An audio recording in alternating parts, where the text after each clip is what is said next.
Bapak Paulus. Kok Paulus disebut Bapak? Karena Paulus menyebut dirinya juga sebagai Bapak di dalam 1 Korintus 4 nomor 15. Sebab sekalipun kamu mempunyai beribu-ribu pendidik dalam Kristus, kamu tidak mempunyai Bapak. Karena akulah yang dalam Kristus Yesus telah menjadi Bapakmu. Berarti Pauluslah Bapak yang dimaksud oleh Yohanes 8:44. Kalau diulang, atas kehendak siapa kemudian? Atas keinginan siapa kemudian? Salam satu Tuhan.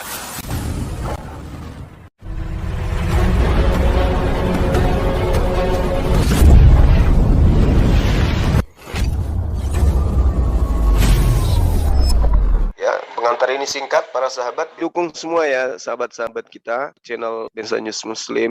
Di like, di subscribe, di share sebanyak mungkin untuk supaya mencegah sahabat-sahabat kita di luar sana tidak terpengaruh terhadap pemurtadan. Semoga Allah memberikan selalu sikap istiqamah. Salam satu Tuhan, Allahu Akbar. Karena ada perintah dari bapaknya juga. Siapa nama bapaknya Kristen? Paulus. Di mana tertulis 1 Korintus 4 nomor 15. Akulah yang menjadi bapakmu di dalam Yesus Kristus. Berarti perintah tidak mencuri bukan firman Tuhan, tapi firman Bapak. Bapak Paulus. Demikian.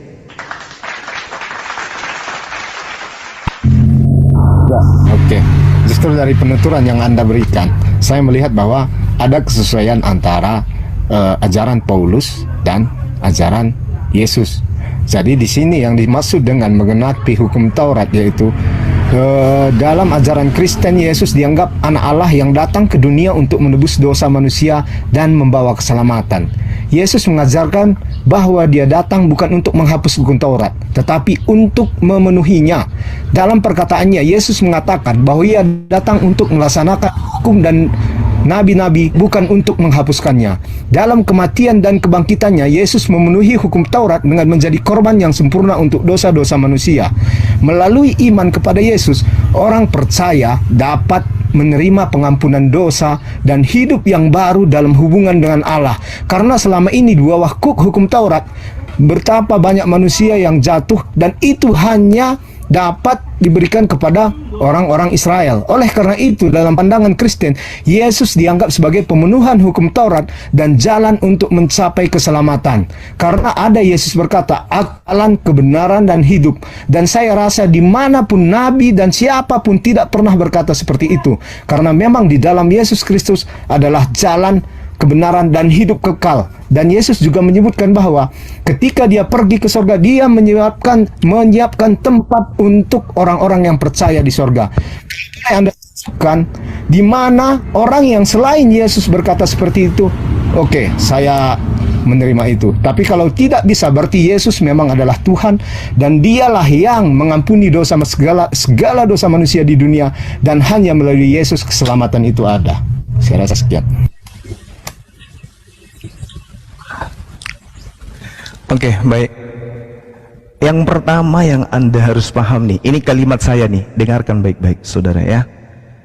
Yesus itu datang ke atas muka bumi bukan untuk umat Kristen.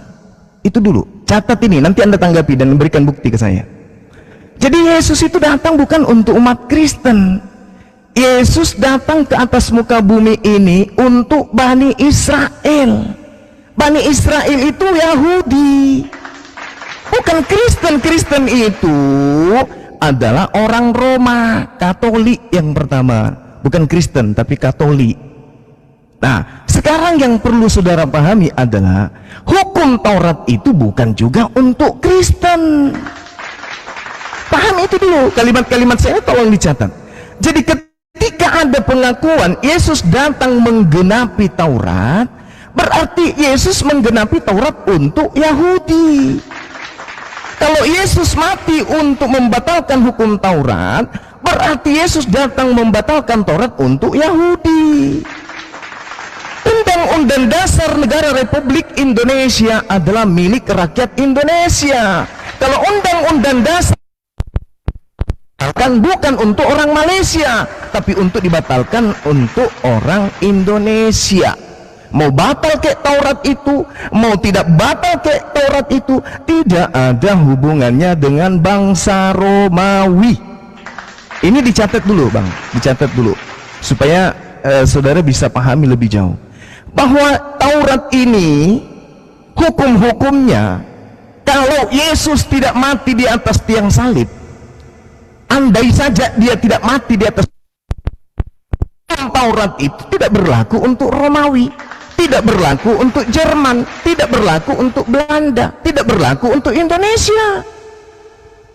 Nah, kalaupun Yesus mati, tidak ada hubungannya dengan Jepang, tidak ada hubungannya dengan Belanda, tidak ada hubungannya dengan Indonesia.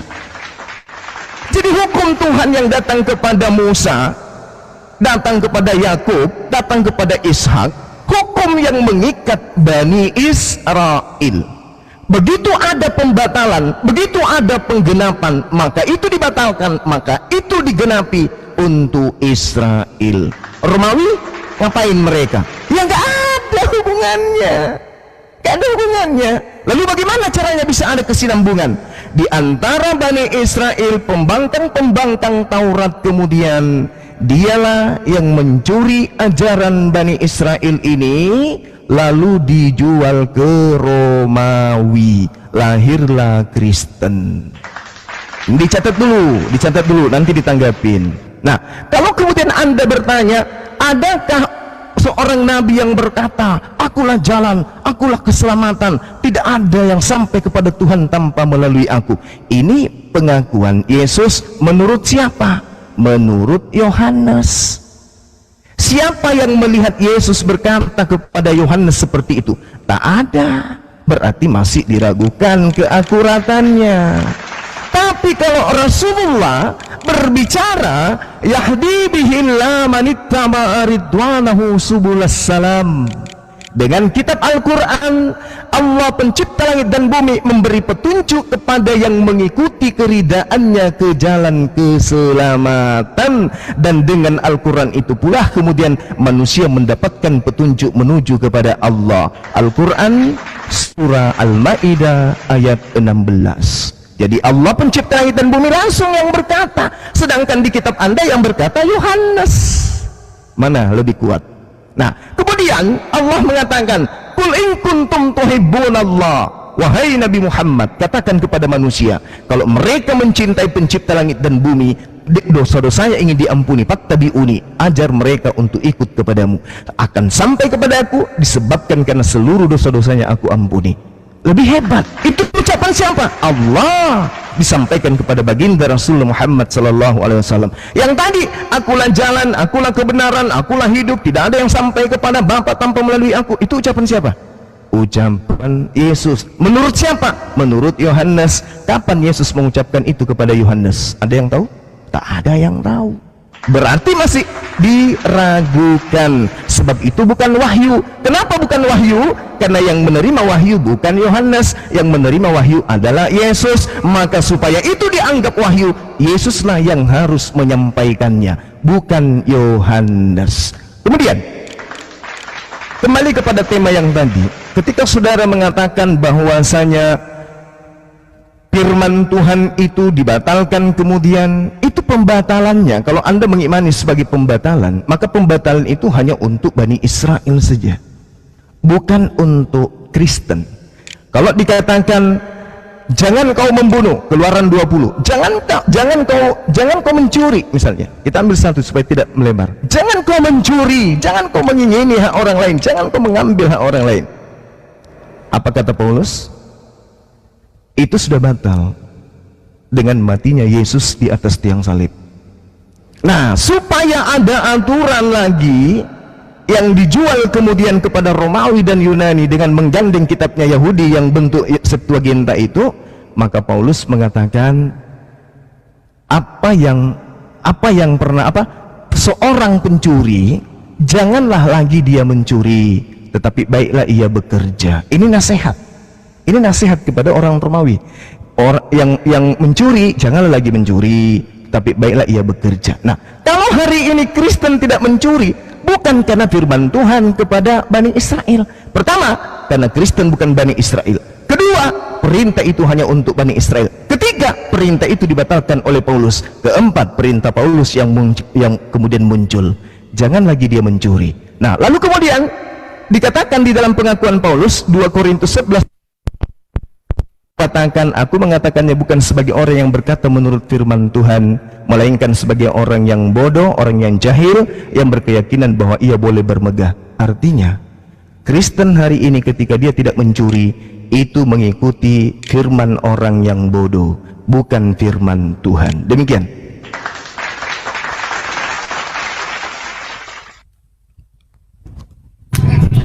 Ya, saya lihat tadi bahwa hukum Taurat dinyatakan untuk orang Israel atau Yahudi. Ya, memang benar.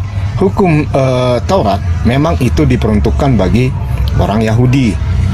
Tetapi setelah digenapi oleh Yesus, maka diberitakanlah semua kabar baik ini kepada seluruh manusia. Itu tertulis di dalam Matius 26 ayat 26 sampai 28. Yang dimana disitulah disebutkan bahwa jaminan keselamatan dari Tuhan Yesus melalui darah yang tertumpah untuk pengampunan dosa semua orang. Ada lagi di Yohanes 10 ayat 27 sampai ya ini tadi ya. Ada lagi di Yohanes 15 ayat 5 sampai 6, pokok anggur yang benar. Dan di 2 Petrus 1 ayat 11. Jadi kalau di sini dari ayat-ayat ini disebutkan begitu banyak jaminan keselamatan yang tertera di Alkitab.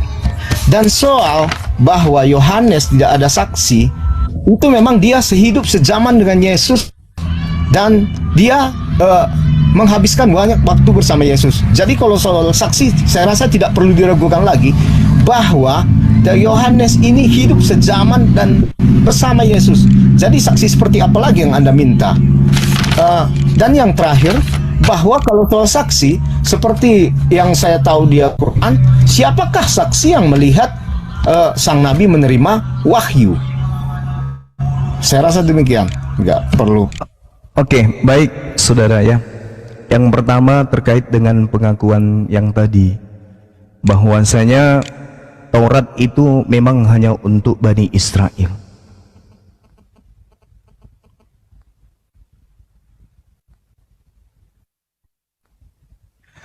Ya, jadi kalau saudara mengatakan bahwasanya Taurat itu hanya untuk Bani Israel, berarti Yesus datang untuk Bani Israel kalau terkait dengan hukum Taurat. Lalu kemudian apa hubungannya dengan Kristen? Kalau Anda mengatakan bahwasanya memang tadinya itu dibatalkan, tapi setelah itu untuk seluruh umat manusia, itu kata siapa? Kalau Anda membawa Matius 26 nomor 26 sampai nomor 28, ambillah makanlah, inilah tubuhku. Apa itu maksudnya? Roti kan? Sesudah itu kemudian inilah darahku. Apa maksudnya? Anggur kan? Sedangkan orang Yahudi ketika mereka prosesi ibadah memang melibatkan anggur, melibatkan roti. Tak ada masalah di situ. Nilai ini bergeser kemudian setelah sampai di meja Roma. Roti di situ adalah benar-benar dagingnya Yesus. Anggur di sana benar-benar darahnya Yesus, penebusan dosa. Ini lagi-lagi aneh, karena Bani Israel menghapuskan dosa mereka dengan hewan, tidak dengan darah manusia. Lagi-lagi berbeda ajarannya, karena Yesus dalam Matius 8 nomor 4, pergilah perlihatkanlah dirimu kepada imam, lakukanlah persembahan yang diperintahkan oleh Nabi Musa. Nabi Musa memerintahkan persembahan apa? Domba, kambing, sapi, kemudian lembu. Tak ada manusia. Kristen manusia. Ilmu dari mana itu? Dari Bapak juga. Tapi Bapak siapa? Bapak Paulus. Lagi-lagi kembali kepada Yohanes 8:44. Iblislah yang menjadi bapakmu. Tadi yang pertama adalah mengenai jangan mencuri. Bapaknya Abraham memerintahkan jangan mencuri. Ulangan 20. Ya, Keluaran 20. Nah, sekarang dibatalkan, muncul perintah baru ya di dalam pengajaran Paulus. Efesus 4 nomor 28, jangan mencuri.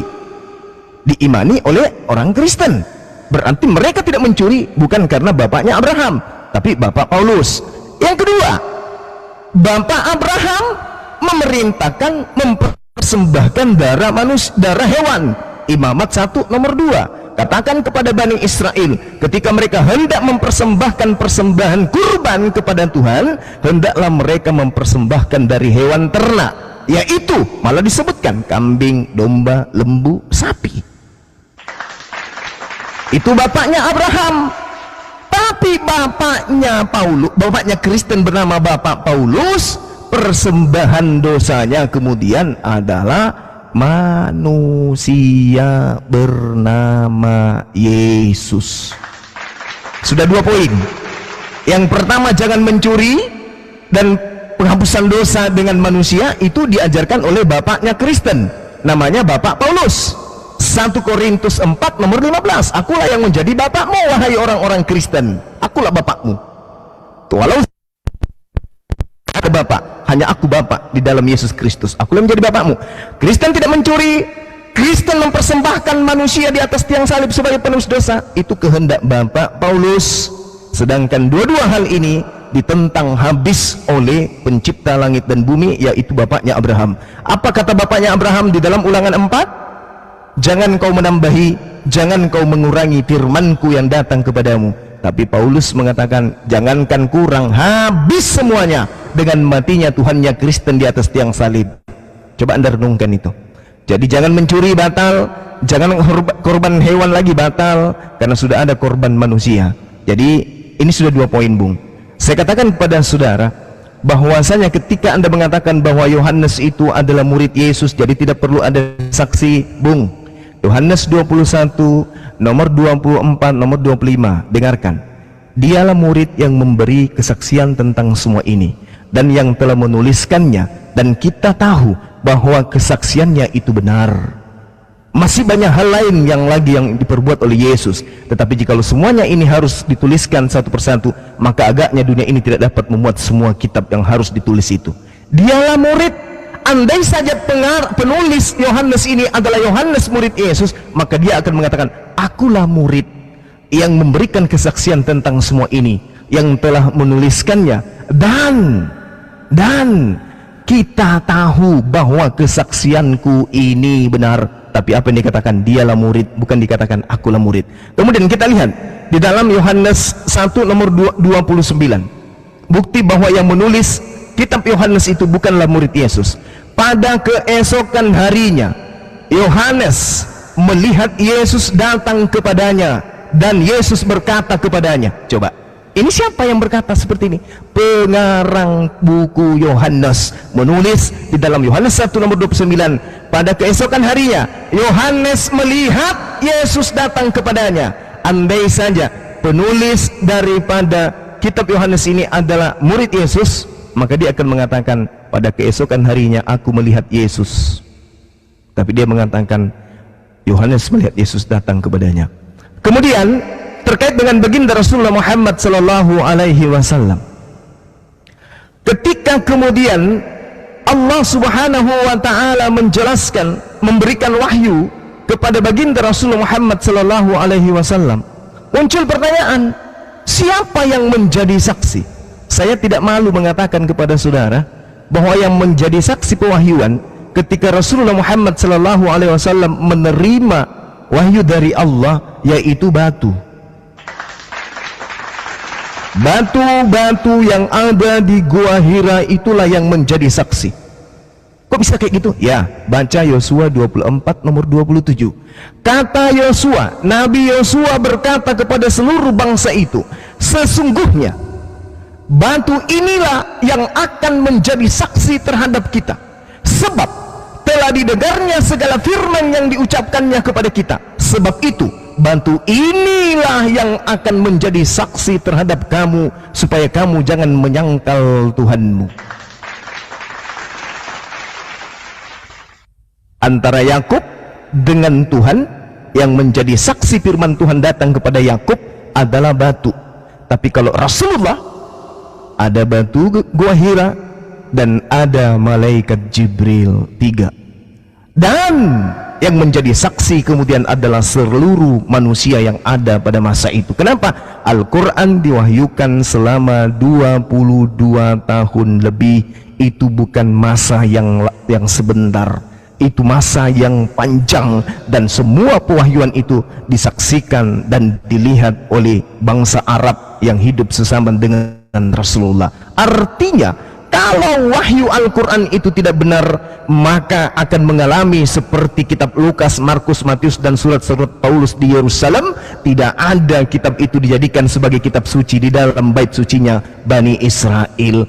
Hanya ada di Roma, hanya ada di Vatikan, hanya ada di Belanda, hanya ada di Jerman, hanya ada di Inggris. Lukas, Markus, Matius, buku ini adalah buku sakti untuk Kristen, tapi tidak bisa masuk ke dalam tempat sucinya Yerusalem. Ada apa dengan cinta? Sedangkan Al-Quran, andai saja Al-Quran itu tidak disaksikan pewahyuannya oleh bangsa Arab, maka Arab saat ini tidak akan menjadi penganut Al-Quranul Karim. Al-Quran akan dibuang keluar dari Arab karena itu bukan pewahyuan. Tetapi karena itu disaksikan oleh mereka, maka Al-Quran sampai hari ini 1000 tahun lebih tidak pernah bergeser dari tempat di mana ia diwahyukan. Bagaimana dengan Yohanes, Markus, Lukas, Matius, Kaliki, Filipi, Efesus, Roma, Korintus, dan seterusnya? Kemana dia pergi?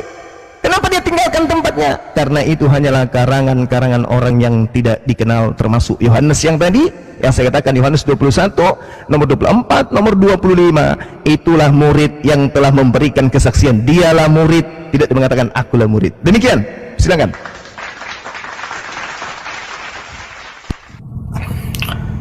Yang pertama tadi mengatakan bahwa Yesus hanya untuk Bani Israel. Sebenarnya kalau dalam Matius 28 ayat 19 di sini jelas, sebab itu pergilah, jadikan semua bangsa muridku, dan baptislah mereka dalam nama Bapa, Anak, dan Roh Kudus.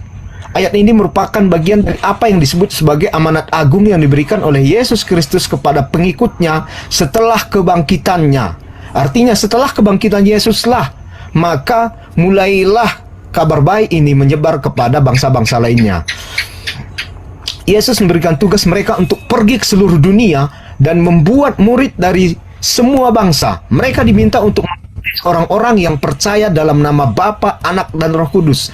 Amanat agung ini mencerminkan misi gereja untuk memberitakan Injil kepada semua orang dan membawa mereka kepada pengenalan akan Allah Tritunggal. Baptisan merupakan simbol dari pengakuan iman dan keterhubungan dengan Allah melalui Yesus Kristus.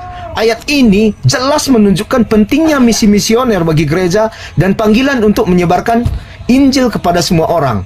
Hal ini mengingatkan kita akan tanggung jawab kita sebagai pengikut Kristus dan berbagi kasih dan kebenarannya kepada seluruh dunia. Dan memang benar, setelah penyaliban Yesus tidak lagi mempersembahkan korban berupa hewan. Benar, setelah penyalibannya Yesus tidak lagi dipersembahkan korban berupa hewan. Dalam ajaran Kristen, kematian Yesus dianggap sebagai korban yang sempurna dan final untuk dosa-dosa manusia. Jadi Yesus adalah anak Allah yang datang ke dunia untuk menebus dosa-dosa manusia melalui pengorbanannya di kayu salib. Sebelum kedatangan Yesus, dalam tradisi agama Yahudi, korban hewan disimbolkan sebagai pengampunan dosa dan pendekatan kepada Allah. Namun kematian Yesus dianggap sebagai korban yang lebih tinggi dan sempurna. Ia adalah anak Allah yang suci tanpa dosa, dan kematiannya menghapus dosa-dosa kita dan membawa keselamatan bagi mereka yang percaya kepadanya. Ingat, bagi mereka yang percaya kepadanya. Di dalam perjanjian baru, kitab surat Rasul ditegaskan bahwa kematian dan kebangkitan Yesus adalah korban yang cukup untuk memperoleh pengampunan dosa dan keselamatan. Sebagai pengikutnya, manusia dipanggil untuk percaya kepadanya, bertobat dari dosa. Artinya meskipun hukum Taurat dikatakan tidak berlaku lagi, tetapi semua manusia diharapkan bertobat dari dosanya dan hidup dalam hubungan yang benar dengan Allah, seperti mengasihi manusia seperti mengasihi dirinya sendiri, dan mengasihi Tuhan Allah dengan segenap akal budi. Itulah yang ajaran yang gantinya untuk menggantikan hukum Taurat. Jadi setelah penyaliban Yesus tidak lagi dipersembahkan korban berupa hewan karena kematiannya dianggap sebagai korban yang sempurna dan final. Kita mengenang dan merayakan pengorbanannya melalui perjamuan kudus. Itulah tiap-tiap orang Kristen. Dan mengenai saksi tadi, kalau Anda menganggap batu-batu itu cukup sebagai saksi, ya itu adalah iman Sarah. Kalau Anda mintakan saksi, saya rasa kalau saksi itu sudah jelaskan bahwa Yohanes hidup sejaman dengan Yesus. Tetapi kalau Anda menganggap bahwa saksi-saksi berupa batu itu cukup, ya itu memang pilihan. Oke, saya itu saja. Oke, baik. Ya, terima kasih Bung terkait apa yang Anda paparkan. Jadi memang sudah tidak ada lagi perintah korban seperti yang dilakoni umat Nabi Musa, kemudian di dalam Imamat 14, Imamat 4, ya, terkait dengan itu. Kenapa? Karena Tuhan sendiri mengatakan di dalam Yesaya 1 nomor 11 sampai nomor 15, untuk apa lagi korbanmu yang banyak-banyak itu? Demikianlah firman Tuhan. Aku sudah jemu akan korban-korban bakaran berupa domba, lemak dari anak lembu, darah lembu jantan, domba dan kambing jantan, itu tidak kusukai lagi. Apabila kamu datang untuk menghadap di kehadiratku, siapa yang menuntut itu daripadamu? Bahwa kamu menginjak-injak pelataran bait suciku, jangan lagi membawa persembahanmu. Memang tidak lagi, itu sudah dilarang sama Tuhan mereka. Bukan berarti kemudian karena adanya Yesus, sebelum Yesus ada mati di atas tiang salib, dibunuh oleh orang-orang yang dengki dan benci kepada dia karena uang, Tuhan sudah murka dan tidak mau lagi menerima persembahan hewan. Yesaya 11 itu jelas diterangkan seperti itu, Bung. Yesaya 1 nomor 11. Kenapa demikian? Karena Tuhan memberikan solusi. Apa solusinya setelah Tuhan tidak menerima korban hewan? Solusinya adalah di dalam Yehezkiel 18. Kalau orang benar berbalik dari kebenarannya dan berlaku kecurangan sehingga ia mati, ia harus mati karena kecurangan yang dilakukannya. Sebaliknya, kalau orang yang fasik bertaubat dari kefasikan yang dilakukannya, ia melakukan keadilan dan kebenaran, ia menyelamatkan nyawanya, dia insaf dan dia bertaubat dari segala durhaka yang dibuatnya, ia pasti hidup dan ia tidak akan mati karena bertobat. Oleh karena itu, aku menghukum kamu masing-masing menurut tindakanmu masing-masing. Wahai kaum Israel, demikianlah firman Tuhan, bertobatlah dan berpalinglah dari segala durhakamu, supaya itu jangan bagimu menjadi batu sandungan dan menjatuhkan kamu ke dalam kesalahan yang kamu buat terhadap aku, dan perbaruilah hatimu dan rohmu. Mengapa kamu akan mati, hai kaum Israel? Sebab aku tidak membenarkan kepada kematian seseorang yang ditanggungnya. Demikianlah firman Tuhan. Oleh sebab itu, bertobatlah supaya kamu hidup. Di sini Tuhan mengulangi 4 kali. Bertobatlah, bertobatlah, bertobatlah, bertobatlah. Jadi tidak ada itu ajaran Yahudi potong orang untuk hapus dosa, nggak ada. Jangan ngadi-ngadi, Bung. Di dalam Daniel 4 nomor 27, penekanannya menghapus dosa itu dengan bisitkah. Apa bisitkah itu? Sedekah. Itu yang diajarkan oleh Bani Israel, itu yang diajarkan oleh umatnya Nabi Muhammad. Bertobat, menghapus dosa dengan bisitkah, sedekah. Daniel 4 nomor 27. Jadi tidak ada alasan kemudian untuk orang itu menebus dosa dengan apa gitu, dengan alasan yang tadi. Tak ada itu. Itu ajaran Kristen, kita hargai. Itu ajaran Kristen yang diambil dari ajaran Dewa Molok, menghapuskan kesalahan mereka, mendamaikan diri mereka dengan Dewa Molok dengan mengorbankan darah manusia. Itu adalah penganut ajaran Romawi kuno, Yunani kuno yang dilanggengkan kemudian oleh Kristen hari ini. Jadi jangan sekali-kali Anda mengatakan, oh seperti ini adanya. Terakhir, Anda mengutip Matius 28 nomor 19. Saya jadi kasihan kalau bahas ini. Saya ambil dulu data nomor 20-nya, Bang, sebelum saya mundur ke 19. Biar saya tidak terlalu ibah.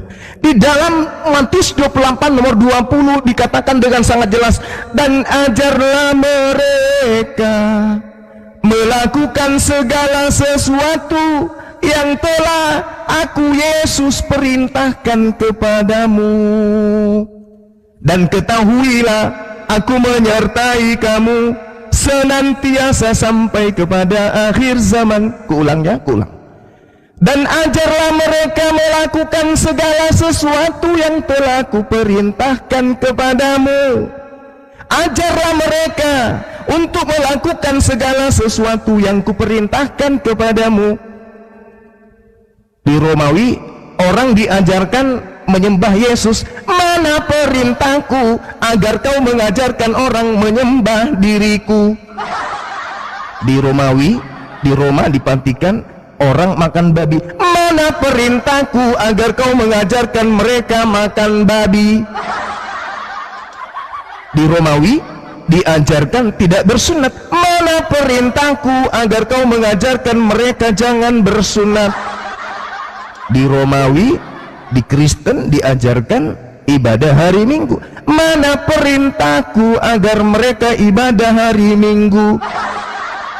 Matius 28 nomor 20, ajarlah mereka melakukan segala sesuatu yang telah kuperintahkan, yang telah kuperintahkan, yang telah kuperintahkan. Kalau orang Kristen hari ini menggunakan akal sehat, mendudukkan semua perintah-perintah yang ada di perjanjian baru, yang mana tinta merah adalah perintah Yesus, maka tak ada satupun perintah Yesus kalau ditumpuk menjadi nasi campur ikan kasih pecel lele dengan pete, tidak akan pernah muncul perintah itu kesimpulannya menjadi Kristen. Tidak akan ada satupun perintah dari Yesus yang mengajarkan orang menjadi Kristen. Tak ada. Potong jari saya kalau ada.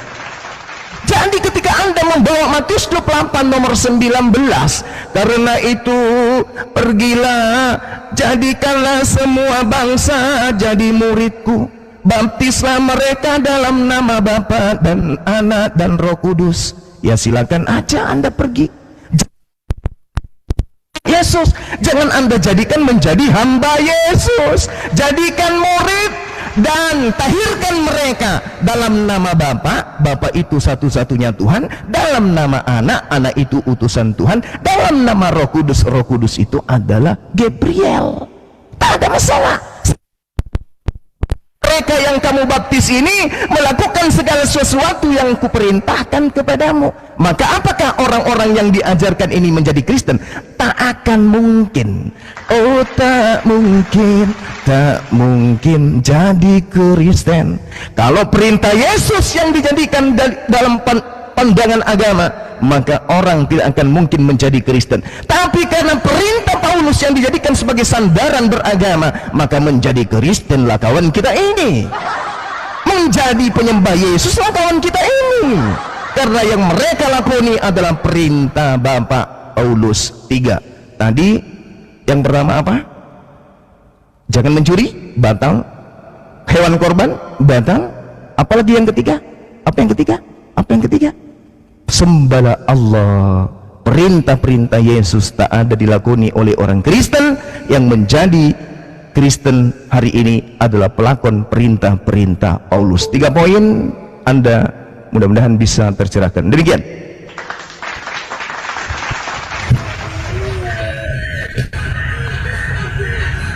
Iya, kalau saya lihat tadi, kalau soal korban yang Anda sebutkan,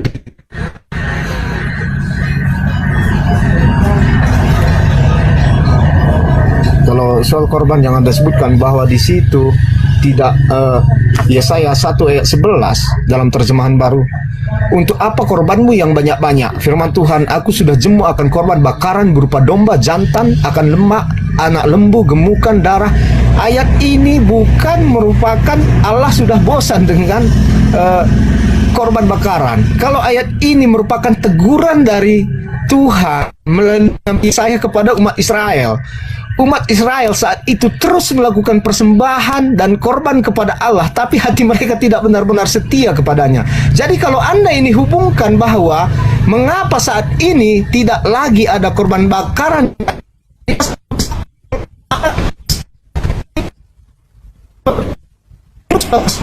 tetapi hati mereka tidak benar-benar setia kepadanya.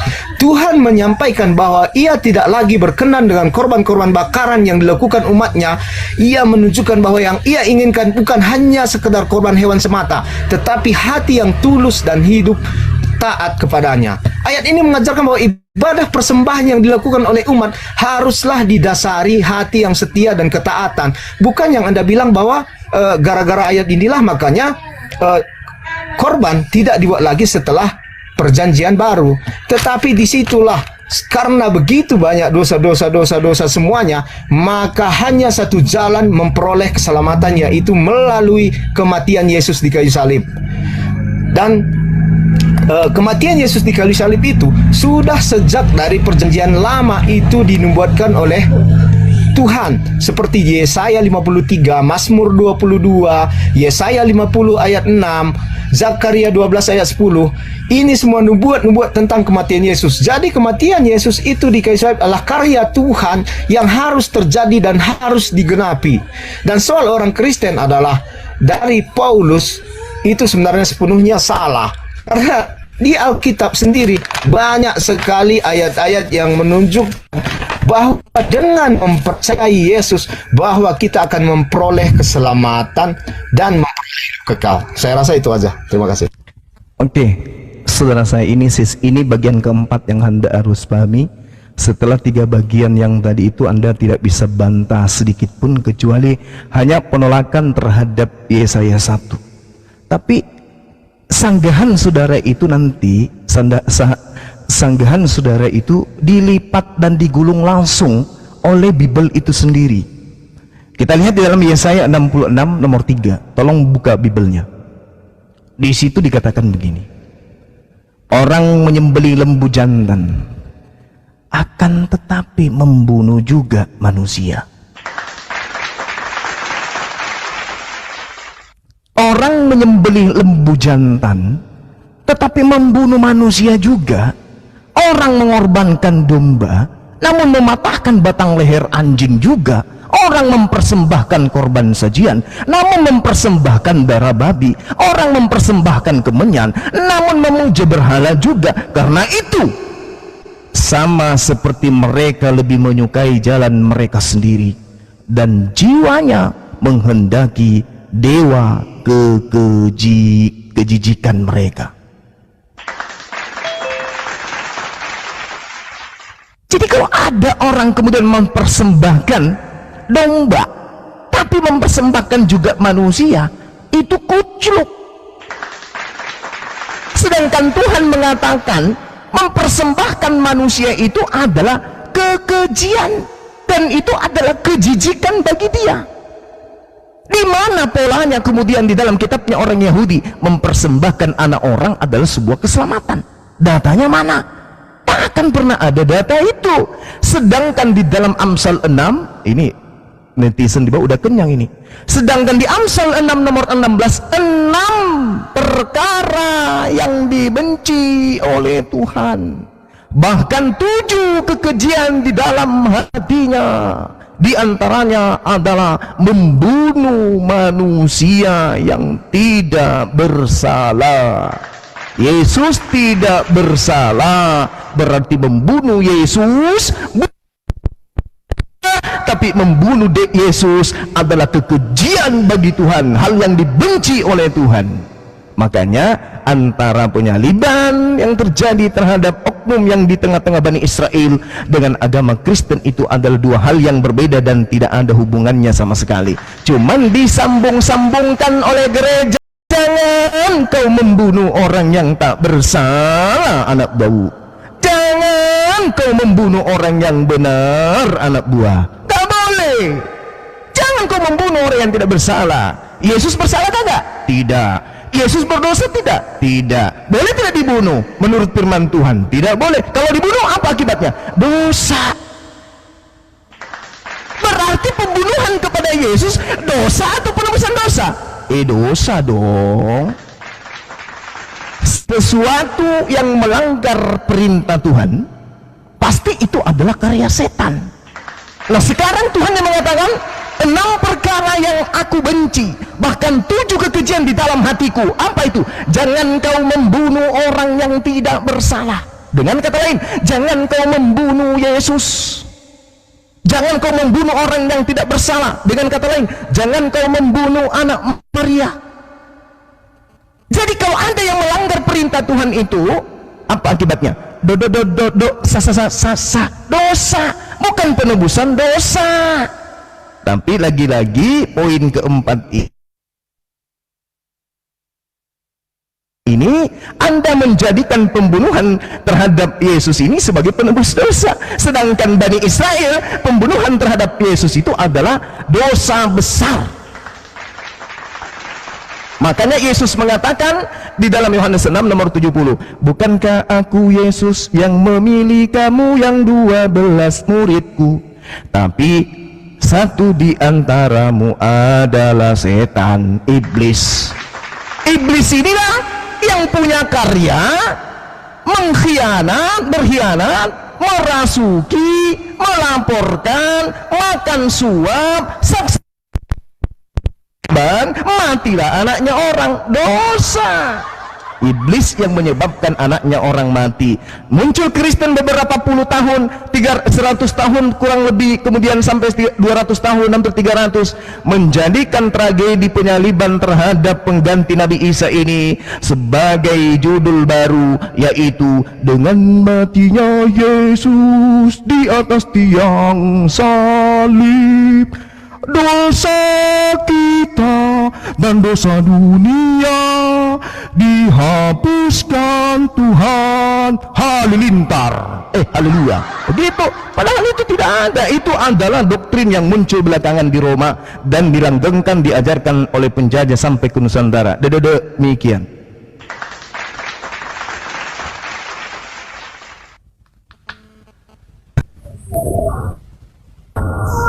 Ya, penjelasannya orang saudara sebenarnya cuma satu aja itu dapat mematahkan semuanya, bahwa ini adalah rencana Allah.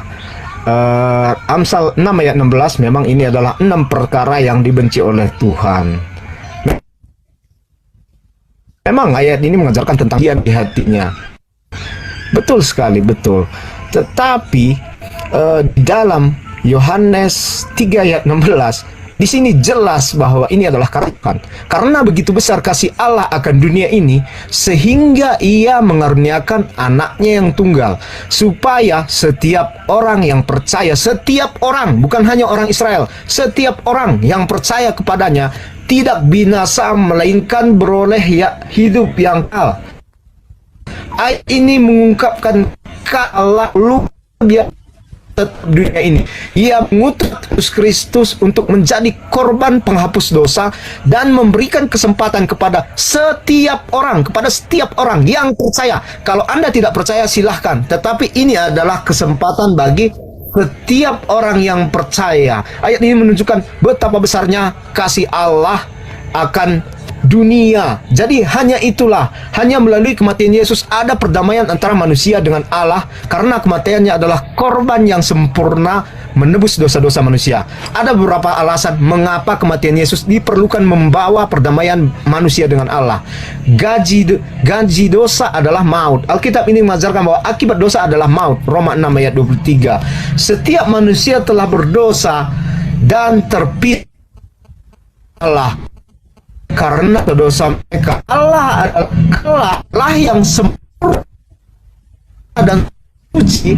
Dosa harus Allah tanpa dosa. Tadi kan Yesus tanpa dosa kan, mampu mengambil hukuman dosa yang kita dengan kita mati di kayu salib. Kematiannya menjadi pengganti kita sehingga kita tidak perlu menghadapi hukuman dosa yang pantas kita terima. Keadilan dan rahmat yang kedua, keadilan Allah yang adil dan rahmat. Kematian Yesus adalah cara Allah untuk memenuhi tuntutan keadilannya terhadap dosa-dosa manusia sambil menunjukkan rahmatnya yang melimpah. Yesus yang tanpa dosa menderita dan mati sebagai korban penghapus dosa. Dalam kasih-Nya yang tak terbatas, Allah memberikan kesempatan kepada semua yang percaya, tidak terkecuali setiap orang, menerima pengampunan dan keselamatan melalui iman kepadanya. Yang ketiga itu adalah keterhubungan yang rusak dipulihkan melalui Yesus Kristus. Dosa telah memisahkan manusia dari Allah, menghancurkan hubungan yang seharusnya kita miliki dengannya. Hanya melalui kematian Yesus, tidak ada dengan jalan lain, melalui perbuatan baik, melalui hal-hal yang dilakukan oleh manusia, tidak dapat memenuhi itu semua. Hubungan itu hanya dapat dipulihkan dengan kematian Yesus di kayu salib. Itulah sebabnya tadi maka ayat di Yohanes 3 ayat 16 ini mengatakan, karena begitu besar kasih Allah akan dunia ini sehingga ia anak tunggal, setiap orang yang percaya kepadanya tidak binasa melainkan beroleh hidup yang kekal. Ya, sekian. Oke, terima kasih, tepuk tangan buat saudara saya dulu. Tolong sekali lagi saya katakan, kalau diskusi dengan Bang Suma itu harus lebih mengedepankan akal supaya ilmu itu bisa diserap dengan baik. Ada hadiah buat saudara terkait dengan pengakuan sesi ke-6 ini. Apa itu? Saya ingin membacakan Yesaya 5 nomor 20 supaya Anda jadikan sebagai obat penenang. Celakalah mereka yang menyebut kejahatan itu baik. Anda menyebut pembunuhan terhadap Yesus itu adalah sebuah kebaikan. Itu ilmu dari mana itu? Anda mengatakan kematian Yesus adalah apa? Kematian Yesus apa? Jangan kau membunuh orang yang tidak bersalah. Itu kekejian. Tapi Anda merubahnya melalui Bapak Paulus. Celakalah mereka yang menyebut kejahatan itu adalah kebaikan, dan kebaikan itu adalah kejahatan, yang mengubah kegelapan menjadi terang dan terang menjadi kegelapan, dan yang mengubah pahit menjadi manis, manis menjadi pahit. Dosa Anda rubah menjadi amal yang mulia. Pembunuhan terhadap anak manusia Anda sebut sebagai penebusan dari dosa-dosa para pendosa. Tuhan mengatakan, Bung, di dalam Keluaran 23, jangan kau membunuh orang yang tidak bersalah, jangan kau membunuh orang yang benar, sebab aku Tuhan tidak akan pernah membenarkan orang yang bersalah. Pencuri ayam, pencuri duren, pencuri gerobak bakso, pencuri mobil, pencuri janda, semua dosanya ditanggung dengan membunuh anaknya orang. Tralalalala, bes. Ini ilmu dari mana, Bung, Anda dapatkan? Sebagai Kristen saya menghargai. Wong Kristen memang ajaran dari Roma. Tapi kalau kita berbicara mengenai kaidah hukum para nabi, yang jahat ya jahat, Bu, yang baik ya baik, jangan ditukar. Sedangkan Anda sedang berbicara bukan di gereja, maka kuping, telinga, mata, hidung, mulut, dan kepala justru dengan tumit-tumitnya harus siap mendengarkan pemberitaan kebenaran dari kita, Bang Suma, dari Apologet Islam. Celakalah mereka yang menyebutkan kejahatan itu baik. Siapa bilang pembunuhan kepada manusia itu baik? Siapa yang bilang? Yang bilang siapa? Siapa yang bilang? Yang bilang siapa? Tuhan yang mengatakan, bro. Di mana Tuhan mengatakan bunuhlah orang yang baik? Di mana? Bunuhlah anak Maria itu. Mana? Apa? Di dalam Yohanes 3, Bang Suma, ya, tertulis di data nomor 16-nya. Yes. Apa bunyinya? Coba engkau suarakan. Karena begitu besar kasih Elohim akan dunia ini, sehingga Elohim telah mengaruniakan anaknya yang tumbal. Salah, Bang Suma, salah huruf. Yang benar yang mana? Yang tunggal, bukan yang tumbal, supaya setiap orang yang percaya kepadanya tidak binasa, melainkan beroleh hidup yang kekal. Setiap orang yang percaya kepadanya. Ya, siapa? Yesus. Berarti yang harus dipercaya siapa? Yesus. Apa kata Yesus di dalam Matius 19? Guru, yes, bagaimana caranya aku mau masuk surga? Oh gampang. Gampang gimana guru? Kalau kamu ingin memperoleh hidup yang kekal, iya guru, jangan kamu membunuh. Ulang guru, mulut saya bisu, mulut saya tuli. Dengarkan, kamu bertanya samaku, ya? Guru, gimana caranya memperoleh hidup yang kekal? Caranya yang pertama, kamu jangan membunuh. Percaya tidak bahwa menurut Yesus hidup bisa diperoleh dengan cara tidak membunuh? Percaya? Percaya kan? Harus percaya kepada Yesus. Barang siapa yang ingin hidup, maka dia harus percaya kepada Yesus. Ketika Yesus mengatakan jangan membunuh, maka harus percaya. Jangan membunuh, coy. Membunuh berarti ente nggak percaya kepada Yesus. Kalau ente tidak percaya kepada Yesus, menurut dalil ini engkau akan binasa di dalam dosamu sendiri. Ayo, hati-hati. Yohanes 3 nomor 16. Karena begitu besar kasih Elohim akan dunia ini, sehingga Elohim telah memberikan anugerah kepada dunia ini, yaitu anaknya yang tunggal, supaya kepada tidak binasa kalau percaya kepada Yesus. Yesus berkata, jangan membunuh. Berarti jangan menyalib siapapun itu. Jangan kau membunuh, kata Yesus.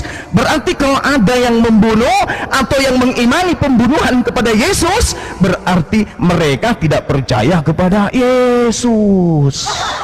Hati-hati bang, jangan anda putar balikkan fakta. Barang siapa yang percaya kepada Yesus, maka dia tidak binasa, melainkan beroleh hidup yang kekal. Orang-orang yang ditanya, wahai Yesus, bagaimana caranya saya supaya bisa masuk surga? Jangan membunuh. Yang percaya kepada Yesus, pada saat ada penangkapan terhadap Yesus, mereka akan pergi meninggalkan dan menganggap pembunuhan kepada Yesus itu adalah suatu dosa besar.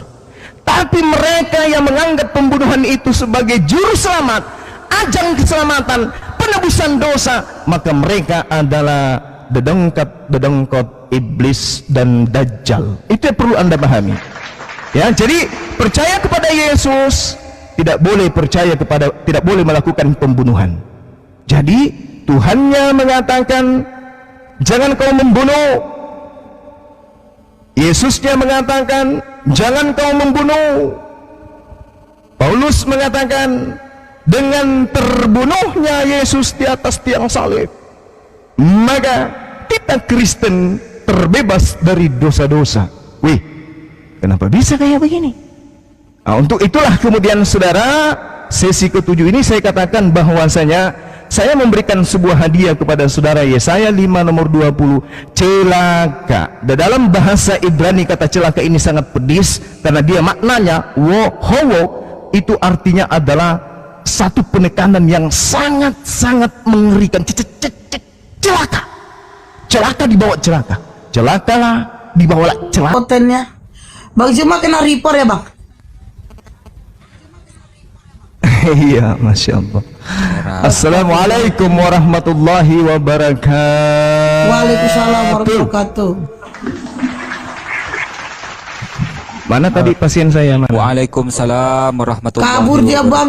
Abang dibilang kabur, dia yang kabur. Jatuh bang, jatuh. Pasien saya kabur bang. waduh, saya di report sama mereka. Jatuh bang, jatuh. Saya naik. Biar kita lanjut diskusinya. Bang 70 masih meyakini kalau Yesus disalib. Bang 70 termasuk yang meyakini bahwa ada pengorbanan dosa melalui darah manusia yang tidak bersalah. Kan itu poinnya. Bener nggak Bang 70? Ya, aku nggak berpikir seperti itu sih. Itu lebih ke doktrin. Kamu imani nggak? Yang kuimani ya memang sudah semulanya Yesus itu pengampun dosa. Penebusan itu pengampunan. Loh iya, kamu mengimani atau tidak kalau penyaliban Yesus yang Anda yakini sebagai manusia yang tidak bersalah sebagai penebusan dosa manusia? Iya ya, saya yakini. Nah ini permasalahannya. Tuhan tidak mengajarkan penebusan dosa manusia dengan cara menumpahkan darah manusia yang tidak bersalah. Iya ya, saya tahu itu. Dan Isa guys, saya izin mute dulu. Lanjut dulu Romo, maaf.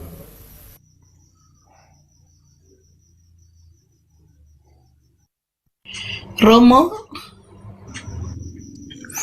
Ya, artinya iman abang ini dibangun di atas pelanggaran terhadap hukum Tuhan, terhadap perintah Tuhan, terhadap larangan Tuhan.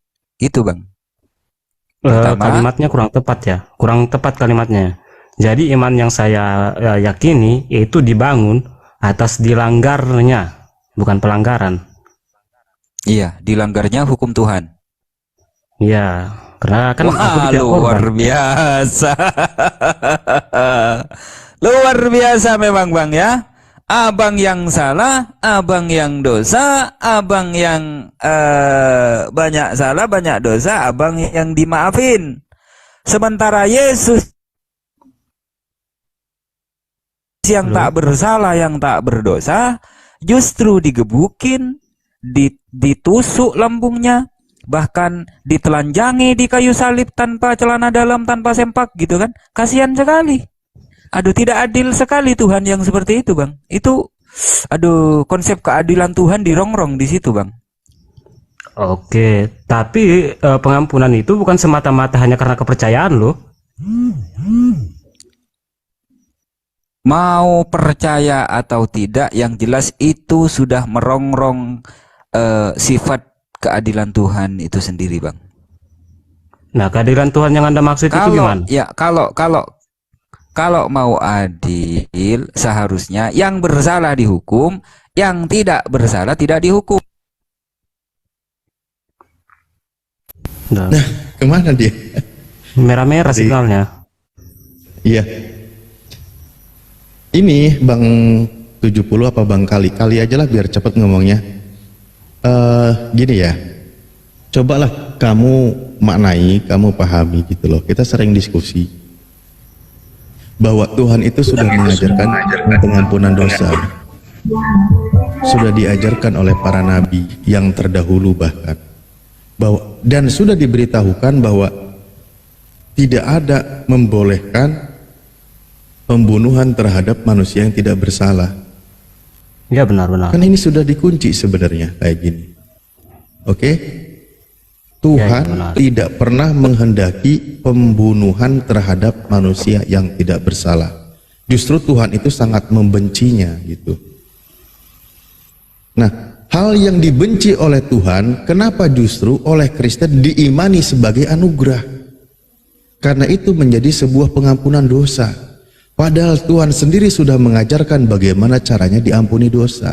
Yesus sendiri kan dia berkata, aku datang bukan untuk memanggil orang benar, aku datang untuk memanggil orang yang berdosa agar ia bertobat. Nah, itu yang diajarkan oleh Yesus. Apa ketika Yesus mengajarkan agar manusia itu bertobat, dosanya tidak diampuni? Ya tentu diampuni, karena dia mengajarkan sebagaimana juga pengajaran para nabi terdahulu. Betul kan? Nah, ketika Bang Alif tadi mengatakan hal yang dibenci Tuhan menjadi dasar bagi keimanan dalam kekristenan, benar atau salah? Loh, Tuhan sudah menyampaikan pengajarannya melalui para nabi bahwa dibenci oleh Tuhan ketika membunuh manusia yang tidak bersalah. Itu kekejian bagi Tuhan. Tuhan tidak menghendaki itu. Tuhan karena Tuhan sangat membenci. Nah, Anda setuju nggak dengan pengajaran seperti ini yang tertulis di kitab Anda? Yang mana? Yang dibenci oleh Tuhan, pembunuhan terhadap manusia yang tidak bersalah adalah tindakan yang dibenci oleh Tuhan. Iya, benar Bang, benar. Makanya Kak. Benar. Kata Yesus, iblislah yang menjadi bapamu, sebab memang dari dahulu kalanya iblislah yang menghendaki pembunuhan. Iya, betul. Nah, Nah, sementara artinya, ya lanjut, kalau masih lanjut. oke, sementara iman Kristen itu bukan didasarkan pada pembunuhannya, tetapi iman Kristen itu bukan didasarkan pada pembunuhan, tetapi dibunuhnya. Kalaupun ada istilah pembunuhan atau dibunuhnya, ya kami beriman kepada kejadiannya itu, Bang, kepada peristiwanya. Mabuk punya arak ini. Lah iya, gini. Al-Quran memang mengabarkan bahwa akan ada yang percaya bahwa yang dibunuh itu adalah Nabi Isa alaihissalam atau Yesus. Hanya orang yang demikian itu sedang berada di dalam perselisihan, hanya mengikuti prasangka dan sebagai orang yang mengikuti hukuman dari Tuhan. Karena awalnya orang itu melakukan tipu daya, melakukan makar agar akan membunuh manusia yang tidak bersalah. Tetapi Tuhan tidak menghendaki itu, maka Tuhan balas tindakan itu dengan cara apa? Membalas yang terbaik dari tipu daya mereka. Nah, orang yang tersesat adalah orang yang mempercayai bahwa manusia yang tidak bersalah ini dibunuh, padahal Tuhan tidak menghendakinya, Tuhan hendak menyelamatkannya. Nah, ini kalau saya ngambil sedikit pandangan di dalam Al-Quran. Makanya ketika Anda selama mempercayai bahwa dia dibunuh, itu artinya Anda dalam posisi orang yang mengikuti dalam sebuah prasangkaan tanpa kebenaran yang sesungguhnya. Nah, apalagi sekarang, ya, setelah Anda imani kalau dia terbunuh atau kalau dia itu dibunuh, Anda juga mengimani bahwa pembunuhan terhadap dia didoktrin dalam iman Anda sebagai penebusan dosa. Nah, ini makin parahnya. Karena apa? Karena mengikuti prasangka saja terjadilah perselisihan, mengikuti prasangka, dipoleslah sedemikian rupa, lalu diajarkan kepada orang lain. Begitu jadinya.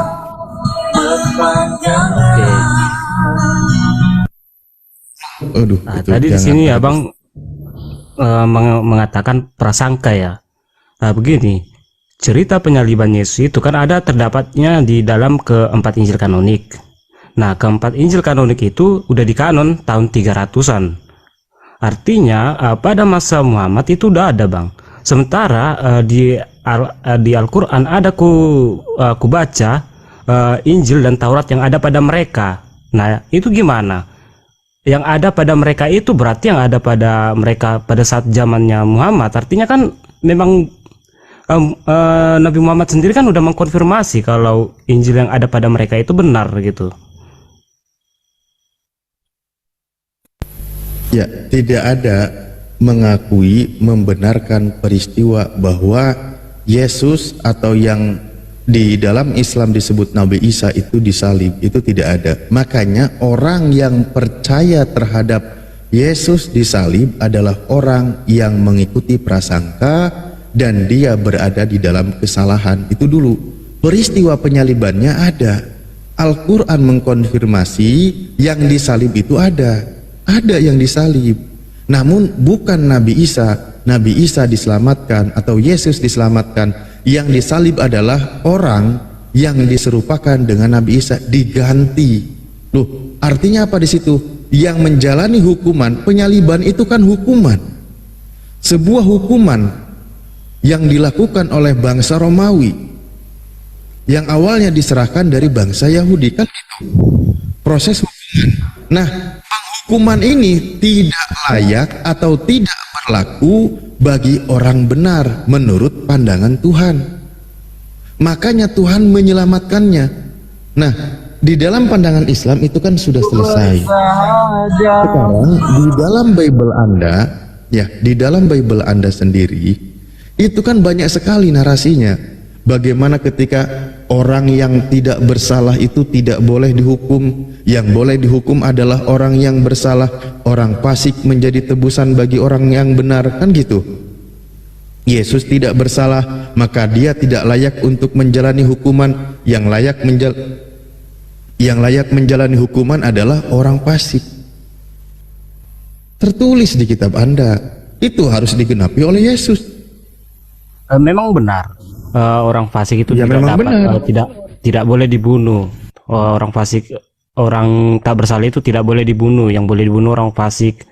Nah, apakah dengan nilai-nilai itu akan merubah kejadian di penyaliban itu? Dengan nilai-nilai yang Anda kutip tadi, nilai-nilai keimanan, akan merubah kejadiannya yang ada di penyaliban itu. Apakah seperti itu? Ya tentu merubah. Kan Tuhan sendiri yang berfirman, orang fasik menjadi pengganti orang benar. Itu ketetapan Tuhan. Yesus sendiri dikatakan sebagai orang benar, maka Yesus tidak layak dibunuh atau dihinakan, maka diganti oleh orang lain gitu. Oleh orang fasik. Kan udah jelas begitu. Nah, doa di dalam Amsal juga, di Amsal 15:29 seingatku di situ dikatakan doa orang benar didengar Tuhan. Makanya ketika Yesus berdoa di Taman Getsemani, dia orang yang tulus, dia orang benar, dia pasrah kepada Tuhan. Biarkanlah cawan ini berlalu sesuai dengan yang Engkau kehendaki, bukan sesuai dengan apa yang aku kehendaki. Nah, Tuhan sendiri, dia pasrahkan kepada Tuhan, kata Yesus, dan peristiwanya terjadi sesuai dengan apa yang Engkau kehendaki. Ketika seorang hamba pasrah berdoa kepada Tuhan, maka kehendak Tuhanlah yang bekerja. Sekarang pertanyaannya, apakah Tuhan menghendaki pembunuhan terhadap manusia yang tidak bersalah? Tentu tidak. Tadi sudah kita bahas di awal. Artinya ketika Tuhan menghendaki menyelamatkan manusia yang tidak bersalah, atau Tuhan tidak menghendaki pembunuhan terhadap manusia yang tidak bersalah, maka berjalanlah ketentuan Tuhan memang bahwa orang fasiklah yang akan menjadi pengganti orang benar. Begitu cara memahaminya.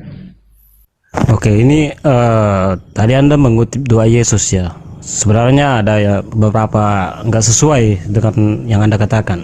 Doa Yesus itu begini, ya Bapa, sekiranya biarlah cawan ini berlalu daripadaku, tetapi janganlah terjadi kehendakku, tetapi kehendak-Mu lah. Nah, di situ ada dua kehendak Yesus dengan kehendak Bapa. Kehendak Yesus adalah meminta agar cawannya itu berlalu. Nah, kehendak Bapa itu apa? Lah kan tadi udah dibahas oleh kita, gimana sih?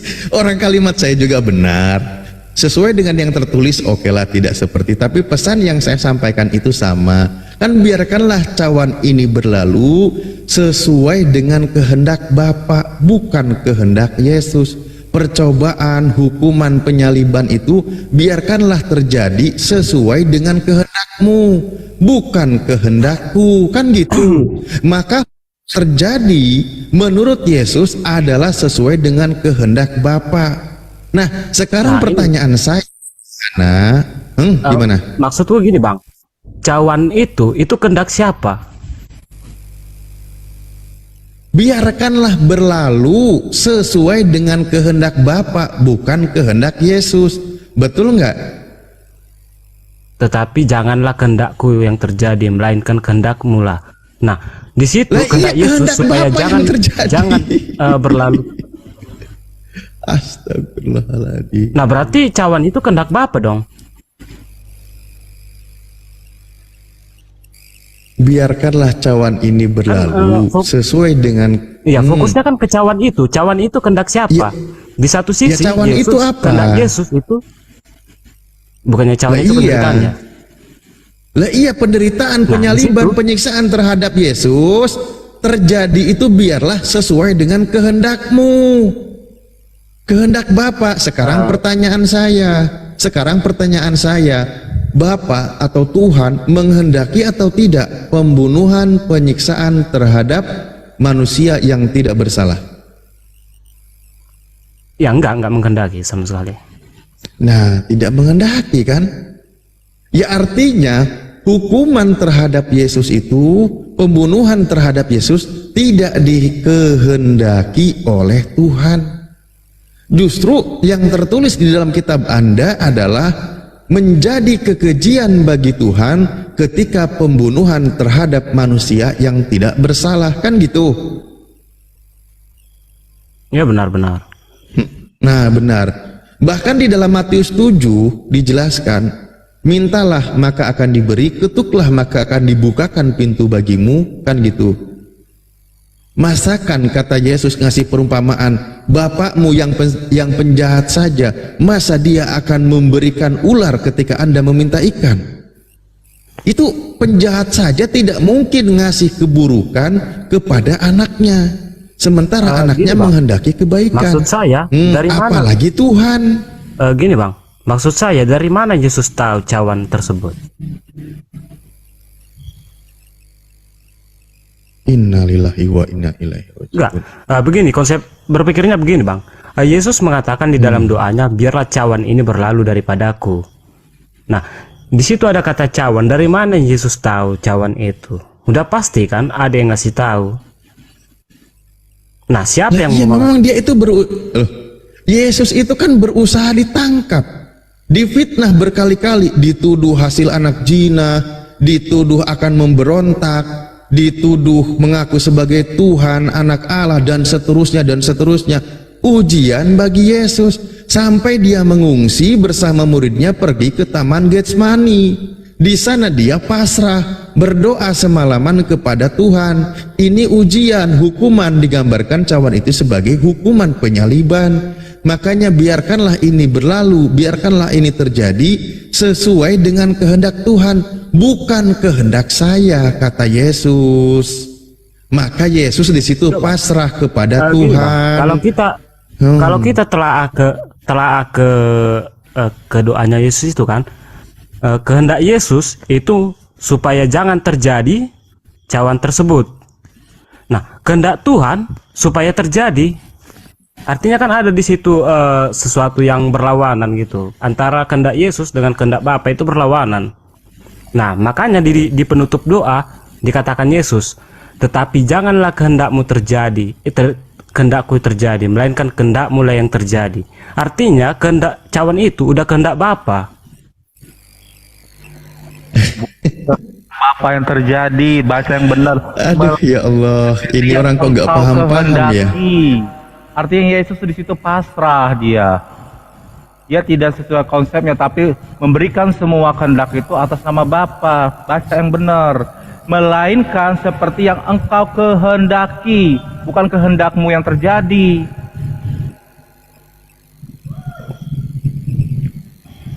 Ayolah. Nah, aku lebih fokus ke kata jangan itu, jangan kehendakku yang terjadi. Lah iya loh, sekarang dia kan di situ dia serahkan kepada Tuhan nih. Dia serahkan. Enggak, misalnya gini Bang.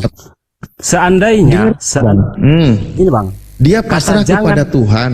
Gini Bang, kata janganlah kehendakku yang terjadi. Nah, kehendak Yesus di situ kan cawan itu. Nih Yesus kalimat Yesus, dengerin Yesus kalau di Matius di Matius begini. Maka ia maju sedikit, lalu sujud dan berdoa, katanya, ya Bapakku, jikalau sekiranya mungkin, biarlah cawan ini lalu daripadaku, tetapi janganlah seperti yang ku kehendaki, melainkan seperti yang engkau kehendaki. Dia pasrahkan semuanya itu berlalu sesuai dengan kehendak Tuhan. Oke? Sepakat nggak? Nah, begini Bang. Di situ ada kata jangan. Di situ ada kata jangan, Bang. Astagfirullahaladzim. Dia serahkan itu kepada Tuhan. Dia serahkan itu kepada Tuhan. Paham nggak di sini? Dia itu peristiwa itu berlalu, dia serahkan sesuai dengan kehendak Tuhan. Ya, itu benar, dulu poinnya. Iya, dia serahkan kepada Tuhan.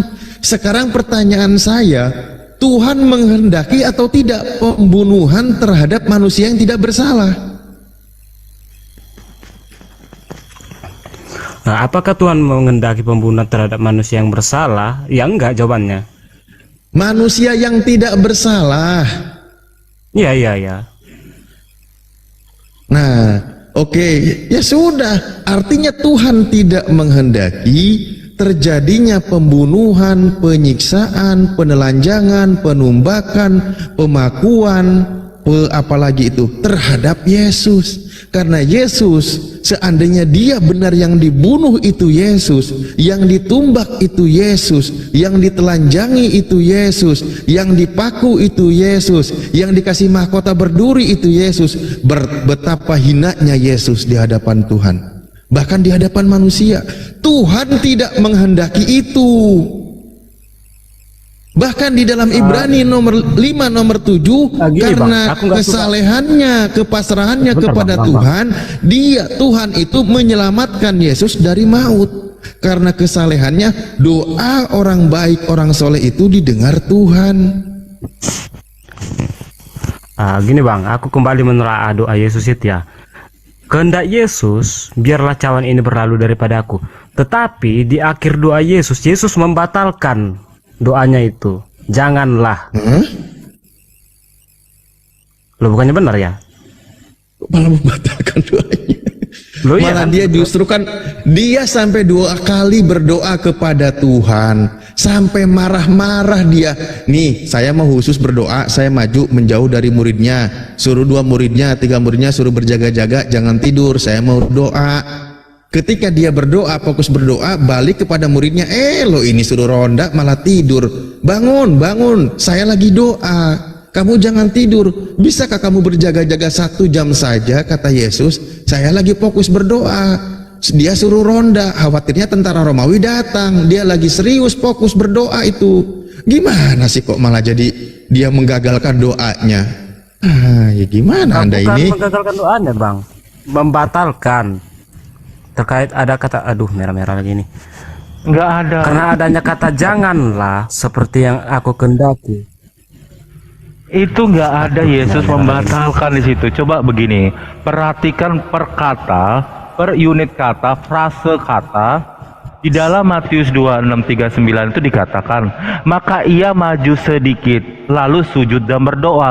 Katanya, ya Bapakku, jikalau sekiranya mungkin, biarlah cawan ini lalu daripadaku, tetapi janganlah seperti yang kuhendaki, melainkan seperti yang engkau kehendaki. Pertamanya, Yesus sudah mengetahui bahwa cawan yang dimaksud di dalam pemikirannya itu akan berlalu, tapi cara berlalunya kamu tahu tidak seperti apa?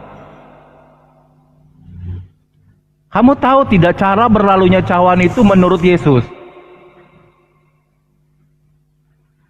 Ya kan pada saat itu belum terjadi, belum ada. Makanya kenapa kamu merujuk kepada pembatalan, sementara kamu saja tidak tahu bagaimanakah pemikiran Yesus untuk berlalu dari cawan itu. Bagaimanakah konsep Yesus bahwa cawan itu akan berlalu yang sesuai dengan pemikiran dan kehendak Yesus. Nah, saran terangkan, menurut kehendak Yesus bagaimanakah caranya cawan itu berlalu? Ya kan nggak ada diterangin Bang. Nah kamu kalau tidak diterangkan, kenapa kamu merujuk kepada itu pembatalan? Artinya Yesus memiliki pemikiran bagaimana cawan itu berlalu, tetapi dia berharap janganlah seperti dalam pemikirannya, tapi dia berpasrah, terserah kamu ya Bapakku, bagaimana caranya cawan ini berlalu sesuai kemauanmu ya Bapakku, sesuai dengan kehendakmu. Karena kalau kehendak saya begini Bapak, tetapi kalau Bapak punya kehendak yang lain, ya terserah, saya pasrah, saya manut. Terus Anda belum tahu bagaimana caranya cawan itu berlalu, tapi sudah mampu menyimpulkan itu dibatalkan. Itu konsep pasrah. Ya, maksud saya seperti ini. Ini sekarang gini Yesus. Aja, gini. Mari kita. Iya. Bang 70, Bang. Gini. Gini, ya kita kembali kepada poin di situ. Ketika Yesus berdoa, memohon kepada Tuhan di situ, dia fokus bahkan sampai 2 kali. Di situ menunjukkan kalau Yesus itu ikhlas, tunduk, patuh dengan segala ketetapan Tuhan. Betul ya? Betul nggak? Ya. Bahwa atas kehendak Tuhanlah biarlah ini terjadi. Dia pasrah kepada Tuhan. Dia serahkan segala sesuatunya kepada Tuhan. Makanya inilah hidupku, matiku, dan semuanya itu hanya untuk Tuhan. Ketetapan Tuhanlah yang berlaku. Di situ menunjukkan keikhlasan Yesus, segala sesuatunya dia serahkan kepada Tuhan. Nah, sekarang mari kita lihat. Siapakah yang disalib itu? Kan gitu poinnya. Apakah orang itu ikhlas kepada Tuhan?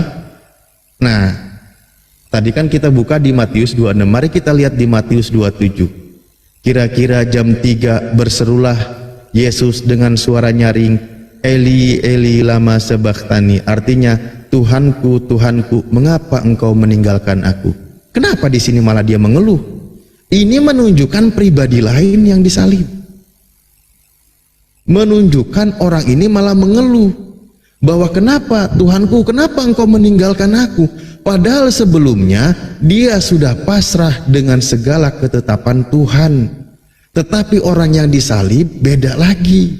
Dia mengeluh kepada Tuhan. Tuhanku, Tuhanku, mengapa engkau meninggalkan aku? Nah, ini menunjukkan pribadi yang berbeda. Berarti orang yang disalib itu orang fasik. Ya, menunjukkan pribadi lain yang disalib, makanya dia berbicaranya beda. Dan lagi satu poinnya adalah yang tertulis di kitab Anda sendiri, baik di Mazmur maupun di dalam Matius, di Yohanes 8:29, Mazmur 37:28, di situ dikatakan bahwa Tuhan tidak pernah meninggalkan Yesus. Yesus sendiri yang berkata di Yohanes 8:29, Allah tidak akan pernah meninggalkan aku. Di dalam Mazmur 37 nomor 8 Anda baca, Tuhan tidak akan meninggalkan orang yang benar sampai selama-lamanya. Iya benar Bang. Nah, Kalau Anda nyatakan ke orang Kristen seperti itu, ya benar. Makanya Yesus bangkit, udah pasti jawabannya seperti itu. Jadi baik dalam keadaan mati. Artinya yang disalib bukan Yesus, karena di situ dia berkata, Tuhanku, Tuhanku, mengapa engkau meninggalkan aku? Kalau jadi dia orang ikhlas, siapakah yang disalib itu? Apakah orang fasik seperti yang difirmankan Tuhan dalam Perjanjian Lama? ya betul. Makanya sesuai dengan ketetapan Tuhan, orang fasiklah yang menjadi pengganti orang benar. Kan gitu ketetapan Tuhan itu.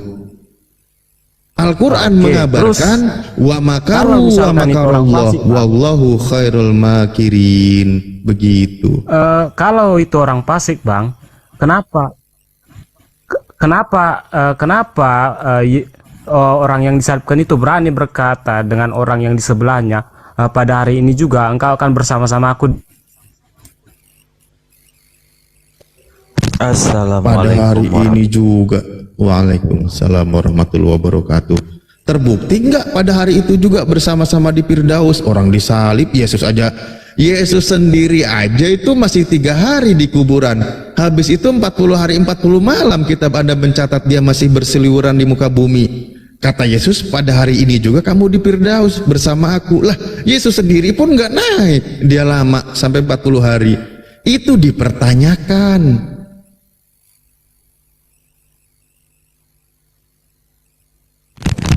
Kenapa kabur? Kenapa kabur?